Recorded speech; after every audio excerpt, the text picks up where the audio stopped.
So I am here with Wade Craig from Nrao and with Doug Ertz from Gauge. And we're going to talk about ResearchSOC. We're going to talk about how we got to where we are and some of the experiences we've had in this big first year we just wrapped up. We're really interested in audience questions. This is very informal. It's a conversation, not a lecture. So please shoot us your questions. We're far more happy to talk about whatever interests the audience than just what we're interested in, because we already lived through this. We know what we want to know. Our goal here is to share something meaningful with the rest of the community. So to kick this off, Wade, would you take a minute and tell folks what you do at Nrao and what your role was in onboarding and using ResearchSOC? Certainly. So, hi, folks. I'm Wade Craig. I'm the cybersecurity specialist at the Nrao. It's great to be here. I've been with the Nrao for about 2.5 years now. What's really cool about it is that my position was created directly out of an engagement with Trusted CI.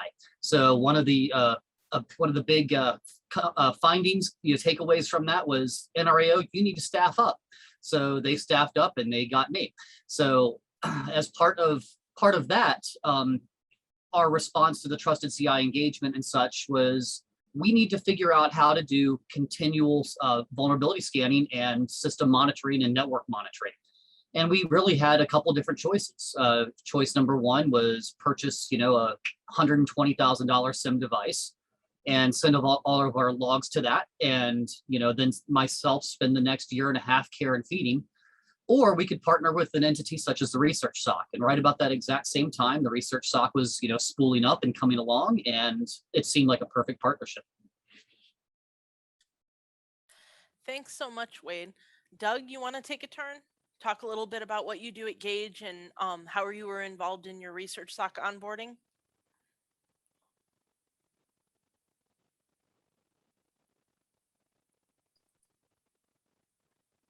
Doug appears muted. Yeah, there. I can't get my video to come on for some reason. I don't know why, but anyways, that doesn't really matter. Hi, I'm Doug Ertz. I'm from UNAVCO, and for those that don't know what UNAVCO is, it's a large facility. We support GPS measurements. We do measurements of the tectonic plates.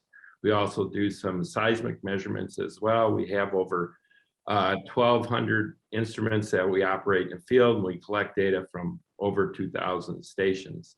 Got involved with ResearchSOC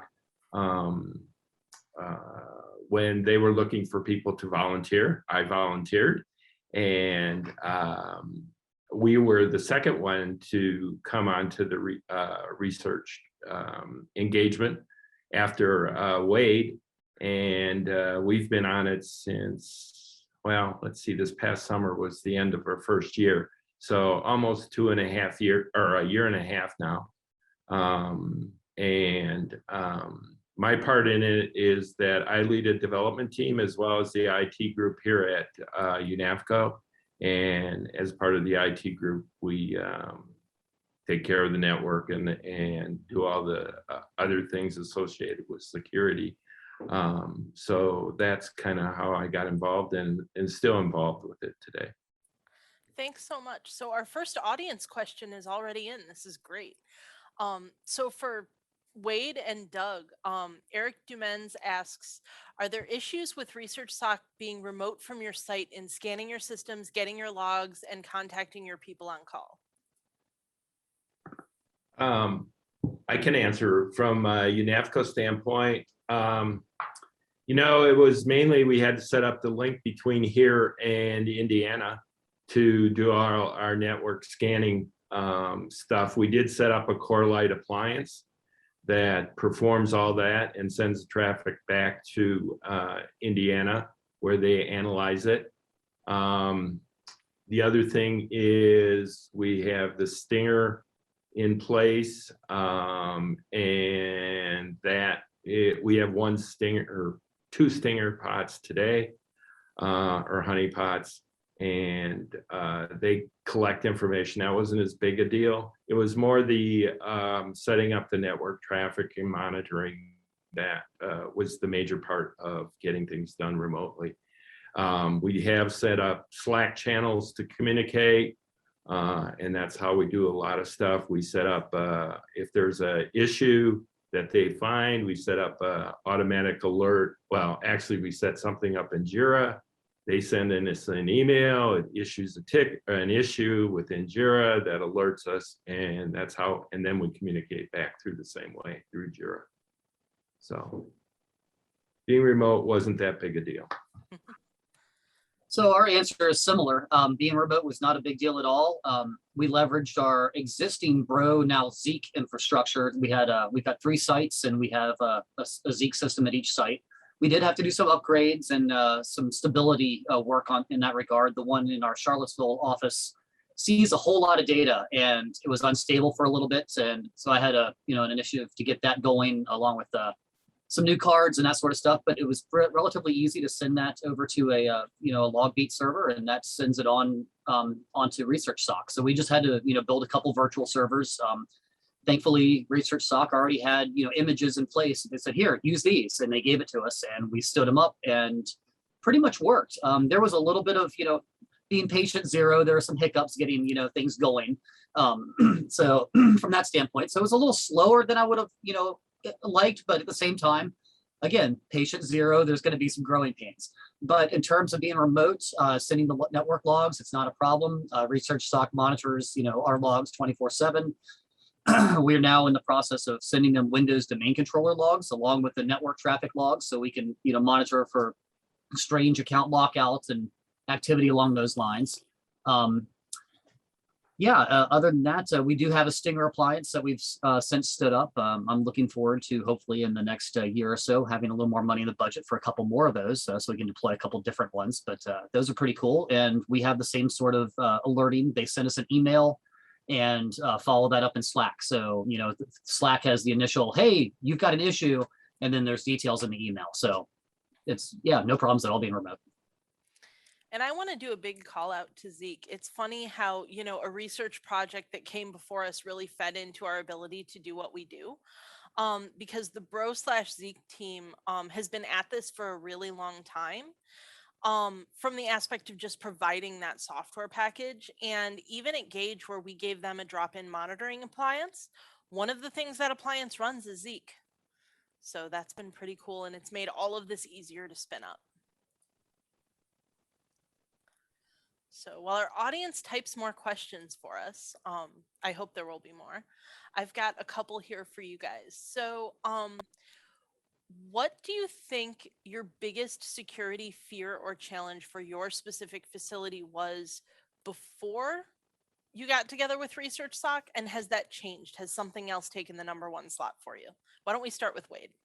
Yeah, so we have a lot of #1s in my opinion. My biggest concern, to be honest with you, is phishing and ransomware, and that's unfortunately not necessarily something that can be addressed very effectively by ResearchSOC, because our users tend to be soft, and something comes in, "Oh, I'm getting a package," click, and now you got a package, and now we have ransomware somewhere we didn't want it. So that's a huge concern. But constant network monitoring and alerting was also a #1, along with continual vulnerability scanning. So I've really have 3 pillars of #1. And ResearchSOC absolutely meets that constant, network scanning and log intrusion detection, intrusion, prevention type stuff, as well as malicious traffic, network traffic on our networks, which has changed a little bit now that we're largely distributed and home-based. All of our internet traffic doesn't necessarily go through our network pipes in the office anymore. So we've got a lot of endpoint type stuff, which I'm really excited for. Dovetailing into a new development that ResearchSOC is working on is an endpoint protection piece. So we would love to get some better endpoint protection on our laptops that are out there in the field, because I don't trust people's home networks, and neither should you.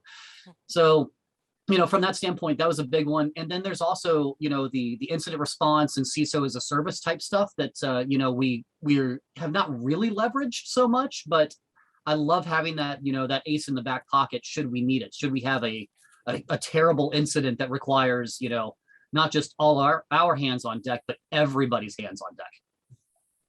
That's great. Thank you, Wade. Do you have anything to add, Doug?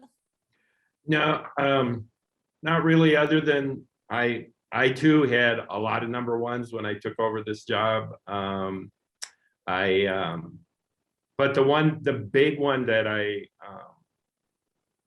got from the ResearchSOC trial was vulnerability scanning. That was one where I was really fearful that we had a lot of vulnerabilities, and it definitely identified them.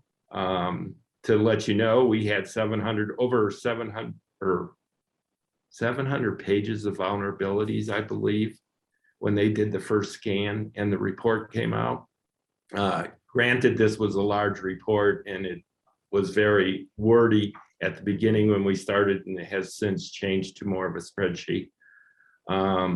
But we've been able to reduce those. We had a lot of Sun platforms. We're slowly moving off of those, but we still have a number to get off our plates at this point in time. So, but Okay. I can guarantee you one thing: I am getting some sleep these days. So that is a big help. That is the best endorsement I've ever heard. I will get to sleep these days. I can confirm. I can second that motion. Oh, I love it. I love it.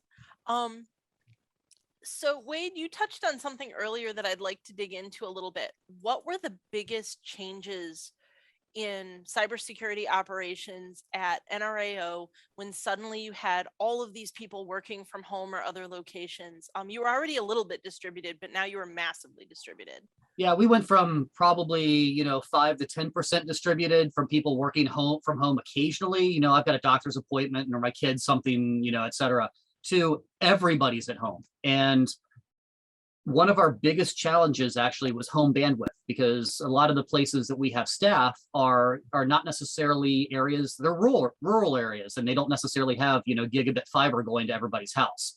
So that may be the case in the Charlottesville area where people have fast bandwidth, large internet providers and such, but we have a sizable amount of staff either on DSL or on some sort of satellite internet. I tend to refer to it as tin can and string, because that's what it feels like. So that was one of the biggest hurdles that we had. One of the other bigger hurdles that we had was getting people to think securely in terms of how they operate from home as opposed to being in the office. Because when you're in the office, you just think, you take certain things for granted. My internet traffic's going to be monitored, and it's going to, we're going to block bad, malicious outbound traffic and that sort of stuff, because we do. But you're at home and you're on a VPN with a split tunnel, that's not necessarily going to happen. So that was one of the big challenges. And one of the other bigger challenges was getting people over the idea or into the idea of using the VPN, because a lot of our resources are available externally. So if you need to get to your webmail, you can hit that from the internet. Whereas if you want to submit a help desk ticket, not so much. And it was one of those, hey, this isn't working. Well, here, you need to click on this and now it'll all work. So that was, those were a couple of the big challenges. Anything on your end, Doug? We didn't have a lot of big challenges with going remote with COVID. A lot of our organization works remotely, or had worked remotely previously. Probably the biggest challenge was right before COVID, we lost one of our Windows admins, and we don't have a lot of Windows users, and that was our only one. So, but just right before COVID, our new sysadmin joined, so that made that easier. The other thing is we got the ability to do remote administration. We bought a package actually just before COVID to do that, so that was good. The other thing is it was a kind of a blessing in disguise, because in the future, UNAVCO will be pretty much virtual. We will not have offices. We are planning to be a virtual organization. So in some ways, that it was a blessing in disguise in that it kind of prepared us for that transition. Oh, that's great. Thank you. So we have a question in here from Anurag Shankar here at Indiana University. I know that Windows Domain Controller was mentioned, but can you say exactly what types of systems you send in system logs for? Infrastructure, service, servers only, all servers, workstations, something else? So yeah, at the moment, we are sending security logs from our Windows domain controllers. So that's all we're doing at the moment. We have a handful, half a dozen or so Windows domain controllers scattered across the enterprise. All of them forward events to one basic event log collector, and that uses WinLogBeat and sends them on to ResearchSOC. So we're still in the process of, excuse me, sorting out a couple things with that, and then identifying exactly what sort of event IDs we want to monitor for, and separating, signal from noise. With Windows domain controller logs, if you spend any time with them, there's a lot of noise. And so it's it's going to be a case of, figuring out exactly which sort of IDs we want to look for, how many account lockout sort of things, what sort of thresholds. So we're still in the process of, sorting that out and figuring that out. But, to answer the question, it's, server domain controller security logs. Thank you.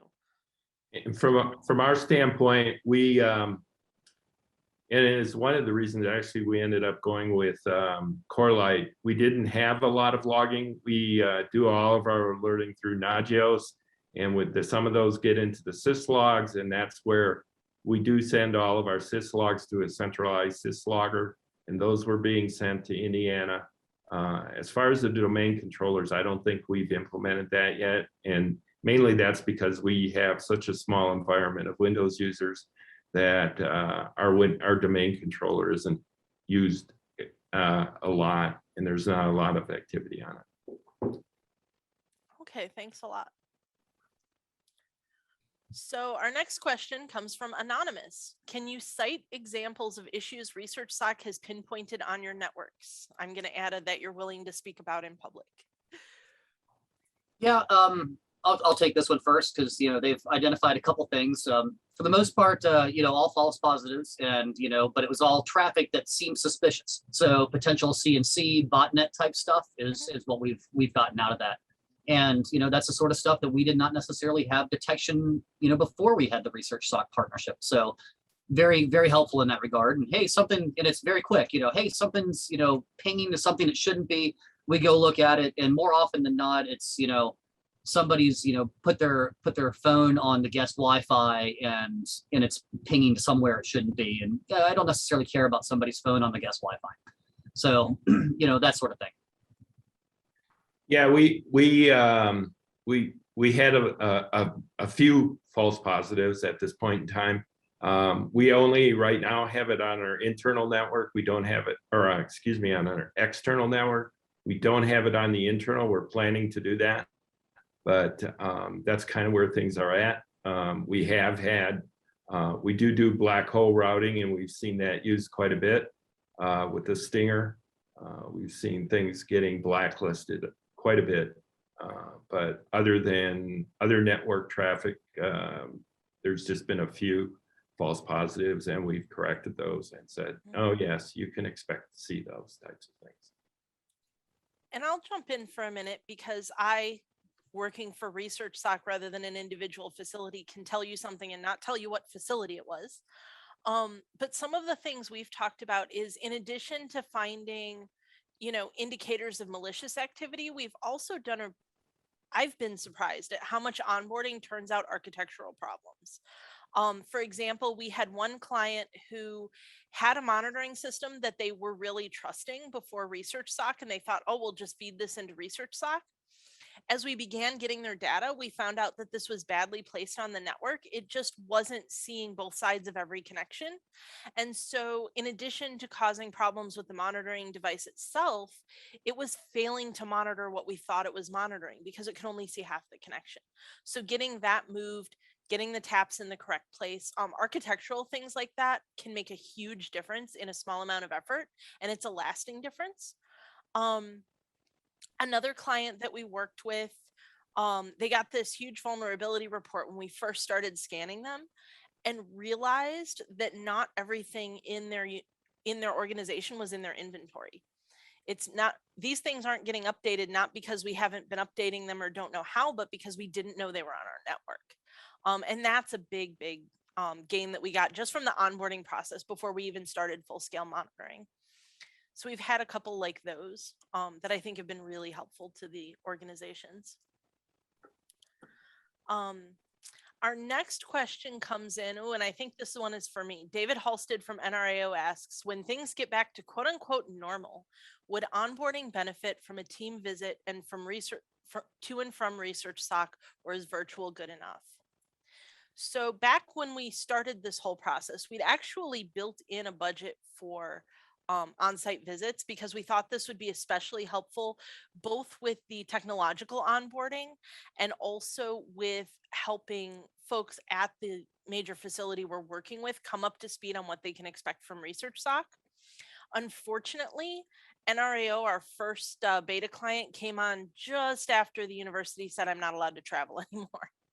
So we're hoping that becomes part of the regular onboarding process again in the future. But we're just not there yet. And that comes down to the world opening up or not. I'm glad that we've been able to make it work virtually, even though it's not ideal. I think it's working. I'd like to chime in on that a little bit.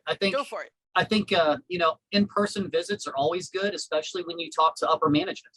And with a partnership like ResearchSOC, you need to have buy-in, all the way through your management chain, and they need to understand the value of cybersecurity. And, at the NRAO, we're extremely fortunate that my entire management chain very much values cybersecurity and is 100% behind the ResearchSOC partnership.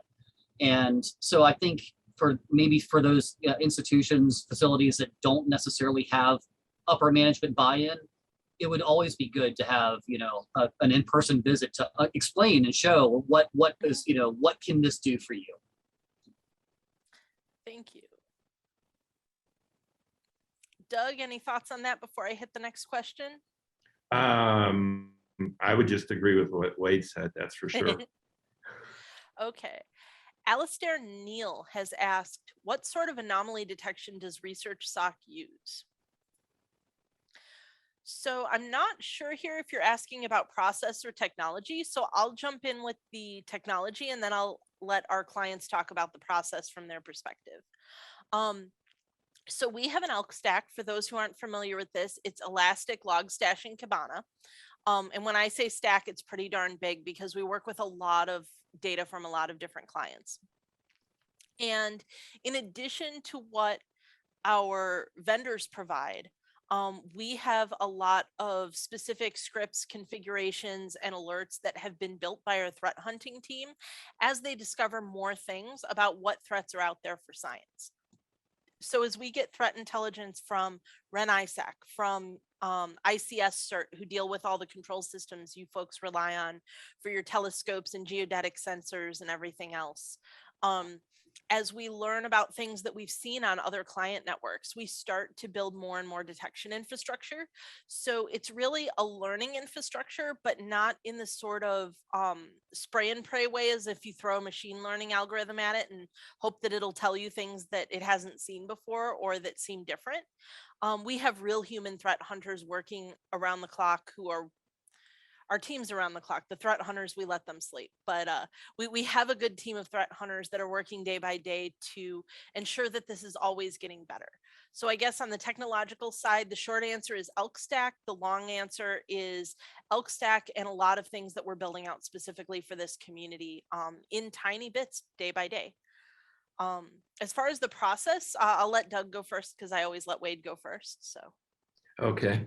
Process was, well, mainly when we got set up and started collecting traffic, it's like, okay, where are you expecting traffic to be hitting, what servers, those kind of questions. So you provide them the information as to where you expect, people from externally, because we are only doing external scanning right now, where you expect people to be coming and hitting what ports, those kinds of things. We have, from our standpoint, it's external, it's pretty simple. There's pretty much one place everybody comes through. We don't expect a lot of traffic on other ports. All our instruments are through VPNs or through VPN tunnels. So we have those sort of in a isolated internal environment. So they just are scanning to make sure that our rules are being followed and there's not traffic going externally to parts of our network that we aren't expecting it to. Thanks, Wade.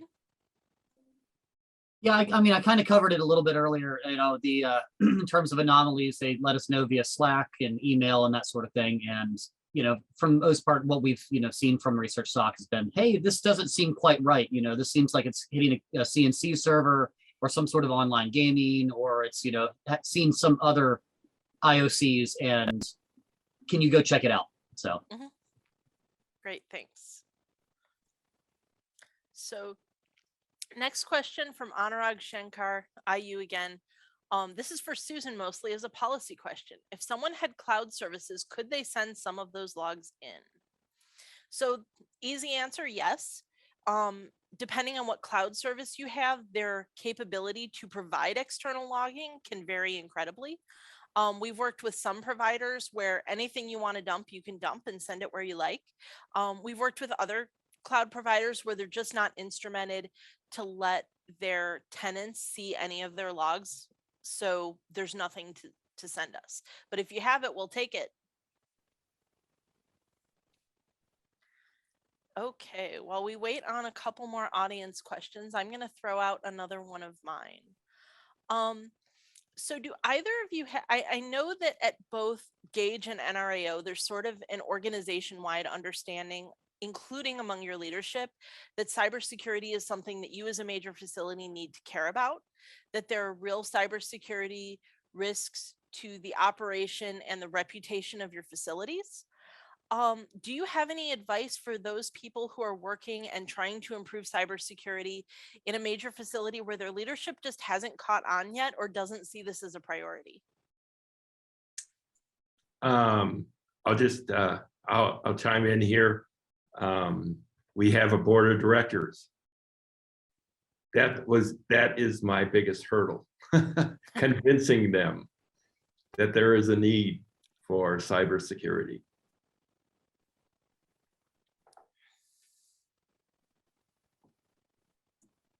Did you learn anything doing it that others here can learn from?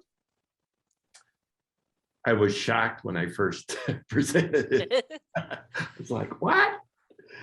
So, they're kind of like, is it worth, I mean, maybe we should take the risk, right? Is what they're saying. And I'm like, nope.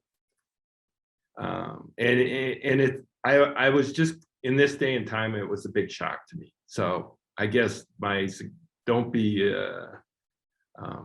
sort of shocked as I was if you get that same type of response. Be ready for anything. How about you, Craig and Wade? Any good lessons learned? Yes. So I mentioned earlier, that we've got wonderful buy-in all the way to the director of the observatory. Tony Beasley is fully vetted, invested in cybersecurity. But so it's wonderful from that standpoint. I love it, and I fully understand that I found a unicorn in some respects, but I've also struggled with management in past lives, not valuing cybersecurity. One of the big struggles is that people think that cybersecurity is a project and that it's done. You're going to install this and do these 3 things and we're done. But we're not. It's a process. It's not a project. It's ongoing. You're constantly having to get better. It's iterative. And if people can help management understand that, then they help get past the sticker shock a little bit, because security is expensive.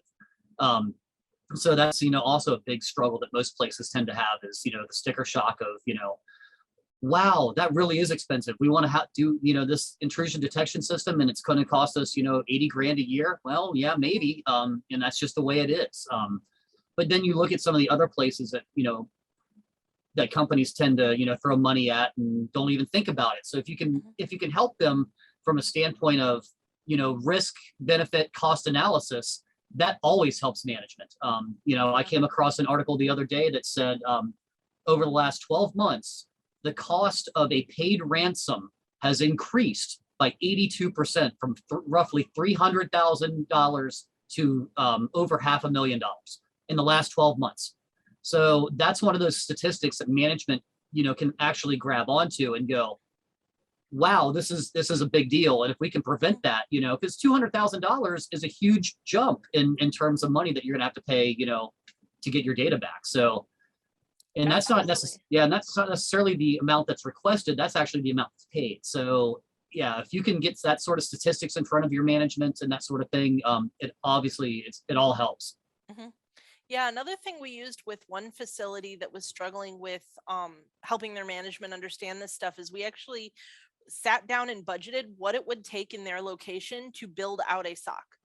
What would it take for them to have minimal SOC operations internally, and put those numbers next to research SOC costs? Because, you know, we're not out there trying to make $1 million off you guys. We're really here to help. And one of the things we can do is by sharing infrastructure and people across projects, try to keep your costs down.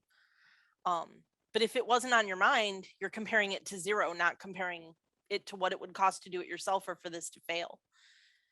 Yep. In a past life to that, in a past life, you know, I did build that SOC from the ground up, and you know, you were looking at, you know, $150,000 to get a SIM device, and that's just a raw SIM device, not configured, no care and feeding, and if And with anybody no one who's to actually watch it to see if it finds anything. right, You know? and what happens when, you know, I need to sleep, you know, I work from, you know, 8 to 6 or what have you, but I like to sleep and I like to maybe go have a beer on the weekend, and you know, who's watching that, you know, during that time? I'm, you know, I'm not 24/7, so you need to have somebody that's 24/7, or you have a gap. And so these are all pieces that, you know, management needs to understand.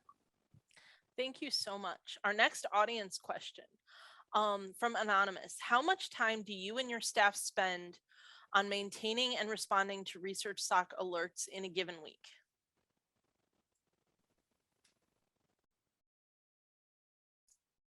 Not a whole lot, to be honest with you. Now that we're up and going, you know, it's more of it's a response sort of thing. So I'd say we get, you know, an alert once every couple weeks or so, and you know, I spend a couple hours tracking that down. It's not a you know, a continual string of alerts.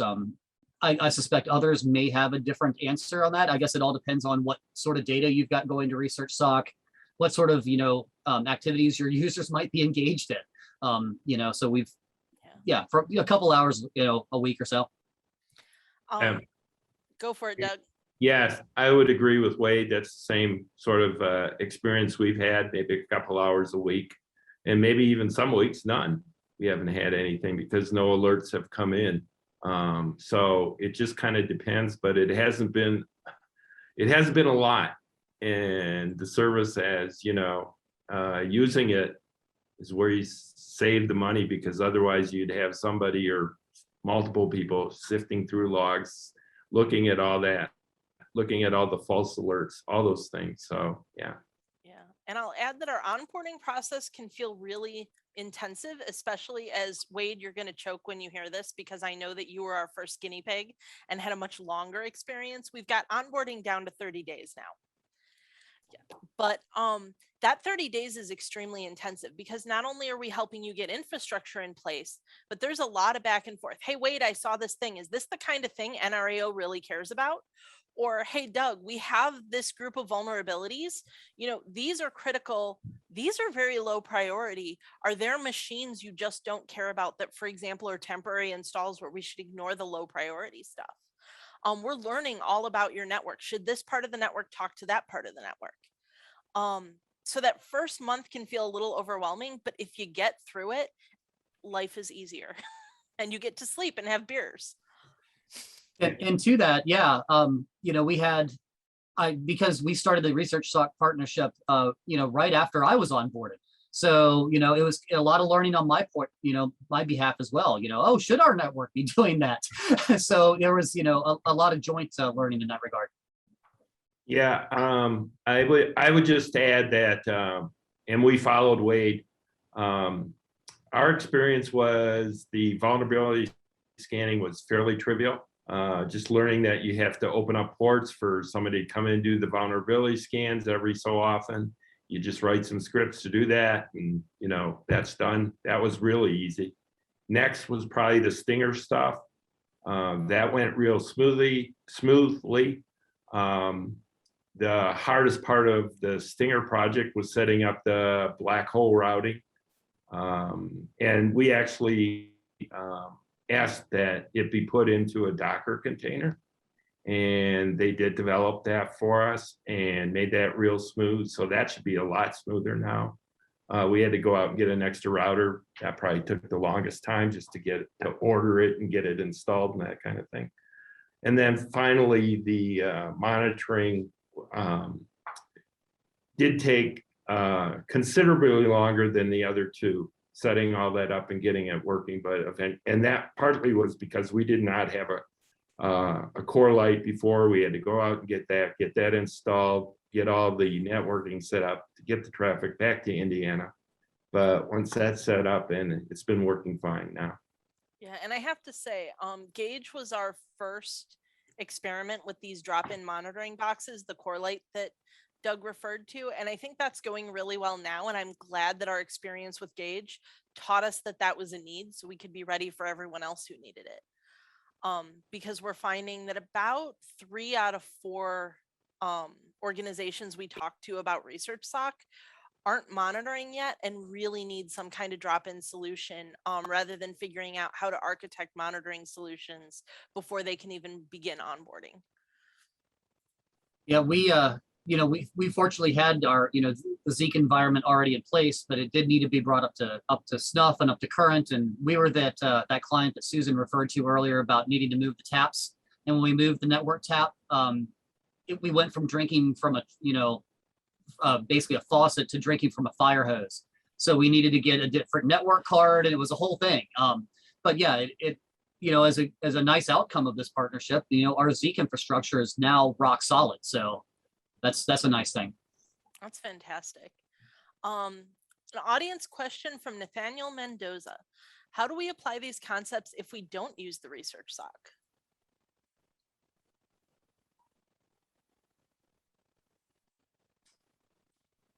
Either of you want to jump in first? Yeah, there's a lot of DIY in that case. How do you apply the concepts? Well, you're going to have a lot of budgets and a lot of time and staff up. One of the nicest things, in my opinion, about the ResearchSOC is, we can say, hey, we're looking for these things. This is what, this is normal, this is abnormal. And the ResearchSOC handles it for me. Whereas, otherwise I would be spending a good chunk of my time going through that SIM device and all the IDS devices and IPS devices, tuning all of those. And if you've ever tuned a SIM device, you know what a pain it is and what a thankless job it is and how much time it takes. And, I had management in a past life ask me, what do you do all day? Well, I go through and I remove false positives because otherwise my email blows up every single night. And, they just didn't quite get it.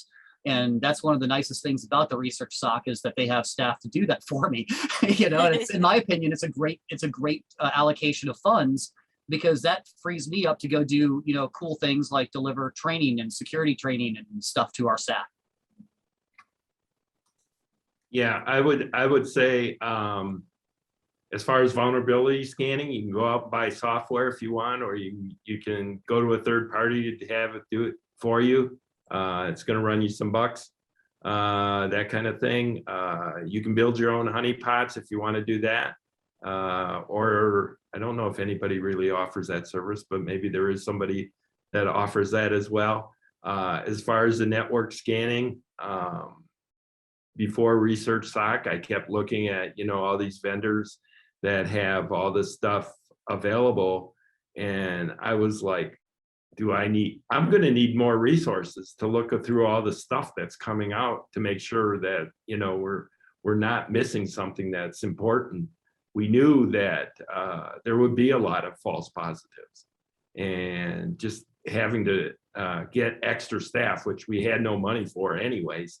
It was like, I don't know if we could do it. So when ResearchSOC came along, it was like, oh, there's a solution, and there's somebody thinking about this and a way to do this to spread the cost across many different facilities.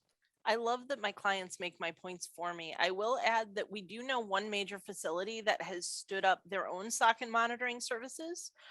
If you go talk to NCAR about their experiences, the SOC is still operating. As far as I know, they do not have 24/7/365, but they did decide to try to roll their own. And I think that there are probably some lessons learned there.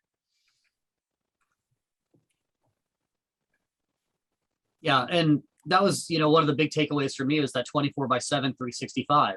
Because like I said, I like to have a weekend. I like to go out of town. I like to take a week off around Christmas and New Year's, just because I do. And if I'm not watching and Pat's not watching, who's watching? So that's, one of the big benefits of having a SOC. Your employees actually get to have time off until there's an issue, and then they paid you. But hopefully around Christmas that doesn't happen. Yep. And we try to only page you when it's important. And I think that's a big thing. You're not spending Christmas going, which of these 300 probably false positives is actually important, because the technology only understands so much. Speaking of what the technology understands, Emily Adams from IU has asked, when a ResearchSOC member modifies their environment, new services, new devices, change in log stream content, moves a subnet, what needs to be communicated to ResearchSOC? What's the process if there's an influx of new, different, or unexpected traffic?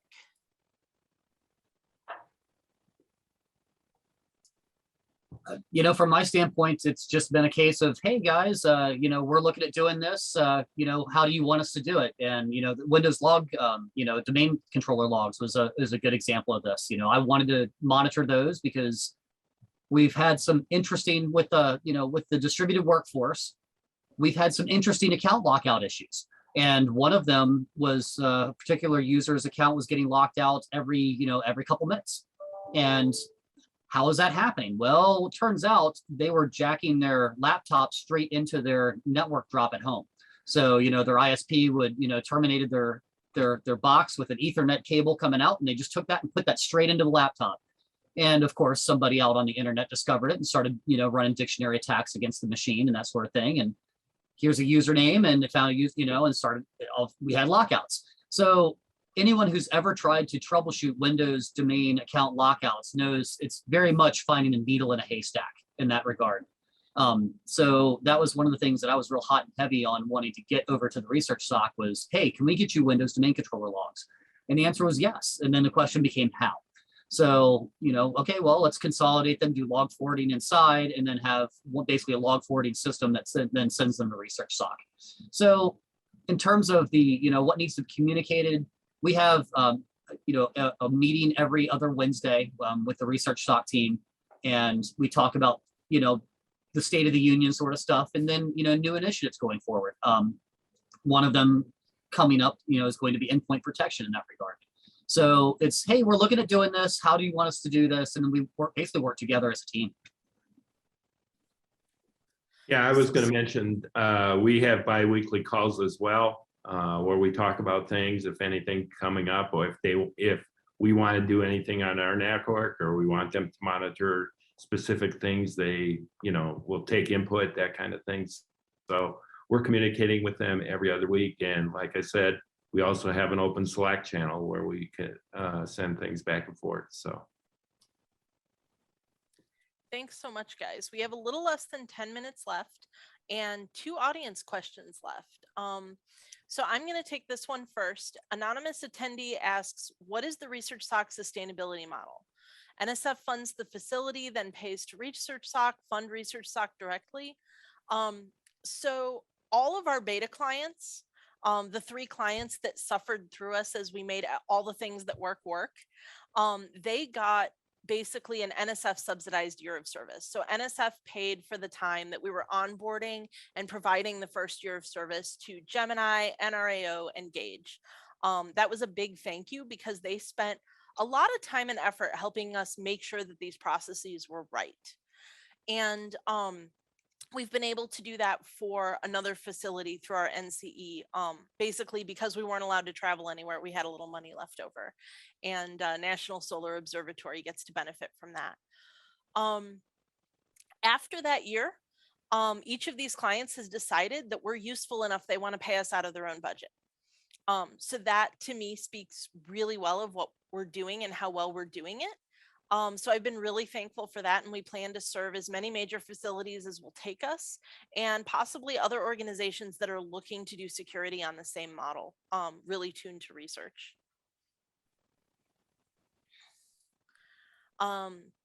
Sue McGlashan from U of T asks, who acts on alerts when they happen? So I'm going to tell you what happens before we hand off an alert to our clients, and then I'll let Wade and Doug take it from there. So when our Elk Stack produces an alert, first it goes to our monitoring staff. So we've got eyes on glass monitoring 24/7, 365. And during the daytime, it falls into one of two buckets. Either this is definitely a false positive or an erroneous result, or this is important enough to pass it to a threat hunter. At nighttime, there's actually 3 stages. There's, I can definitely throw this out. There's, I should pass this on to a threat hunter so they see it in the morning, and I should wake up a threat hunter right now. Because if something's bad enough, we will just wake people up in the middle of the night and say, hey, we've got an incident, stand up. So we're doing that first level triage. Our threat hunters will then take an alert and try to correlate it with other data that we have from that specific facility and possibly from other facilities if it looks like something that might be a broad-based attack. And once they've figured out what they can figure out without further forensic work, we will let the clients know because, okay, we found this thing on your network. It looks suspicious. We're going to need to know something about this system or this service running on this system in order to determine how likely it is that this is a problem. And when we reach out, we tell them how bad we think it is and how sure we are of our assessment based on the amount of data we have right now. And at that point, it hands off to someone like Craig or to Doug's team, and take it away, guys. So I mentioned earlier we have JIRA. So if it's severe enough, we'll get it alerted through our JIRA system. And one of 3 of us will take the ticket. It's, the blast is sent out to 3 people, and those 3 people decide who's going to take it. And when somebody takes that, the rest can go back to sleep if it's in the middle of the night or go on to what they were doing, whatever, that kind of thing. So that's kind of how we handle it. And then if it's nothing, we haven't had any of these yet, but if it were something we would have to address immediately, we would just go into our normal procedures for handling incidents. Our process is pretty much the same. The alert comes in, usually we get a heads up via Slack, and then the email comes through with more information. And then depending on what it is and whose jurisdiction it falls under, we then triage it internally. Usually I do that and escalate it as needed. If it requires networking or Windows admins or Linux admins, I pull in the necessary folks. If it's something that requires incident response, then obviously we fire up our incident response, process in that regard. But we haven't had to do that yet. But I figure it's only a matter of time before we will, because it's not if, it's when. And so that's basically it. Who acts on the alerts? To start with, it's me, and then we move that on as needed. Thanks a lot, guys. So this is going to be our second to last question because it's a fast one. If you have another question for us, try to get it in quickly because we can only take one more after this. We're getting down to the wire on time. NSF has a mission to fund scientific research. This came from an anonymous attendee, by the way. What opportunities exist for cybersecurity research in this initiative? So ResearchSOC has what we call our Researcher Data Access Program. That is designed specifically to help identify, sanitize if necessary, and to provide to cybersecurity researchers operational data that we've come across in the course of our everyday work. This has been really a long time in the making because it took a while to figure out, what do we do with this data now that we have it in a way that isn't going to increase risk unduly to our clients, but is going to be meaningful to researchers. So we've had a really great team working on that. We have a new data enclave coming up end of this year / beginning of next year. And that's all really cool. Feel free to reach out to me if you'd like to learn how to get a hold of some of that data. And I have to say props to all of our clients because a lot of people just take the absolutist stance and say no. Every client coming into ResearchSOC has signed that master services agreement that includes a provision for some of their data after certain precautions are taken to be shared with researchers so that we can advance the field of cybersecurity. Last question. Emily Adams from IU asks, scenario, we only have one of this specific device of its type. It's the only one on the planet. How does ResearchSOC help me determine what the baseline expected traffic is and what traffic or log behavior we need to be alerted to? So the way that this starts with truly unique devices at ResearchSOC is one of two things happens. Either it's what we call a crown jewels device. This is really important to your operations, in which case we are going to specifically watch and profile that device, start creating rules and expectations for it, and then use our normal communication process to update and refine those expectations, working with the facility because they know what their devices are supposed to be doing. We're just figuring out what that looks like in terms of network traffic. For things that don't rise to that level, let's say that you have a weird fire alarm system. It's important, it's life critical, but it's also not something that is impossible to say replace if it gets damaged because there are lots of fire alarms in the world. We're going to monitor those. We're going to look for changes in traffic, and we're going to do what we call kind of a light profiling, where we're looking for things that are outside the category of things you expect from a fire alarm, but we're not necessarily doing a deep profiling of that specific device because it just doesn't send that much traffic, and it's very obvious if it's gone wrong. What we really want to make sure is that device doesn't get taken over and used for lateral movement on the network. Is there anything you two would like to add to that one? Yeah, not a whole lot.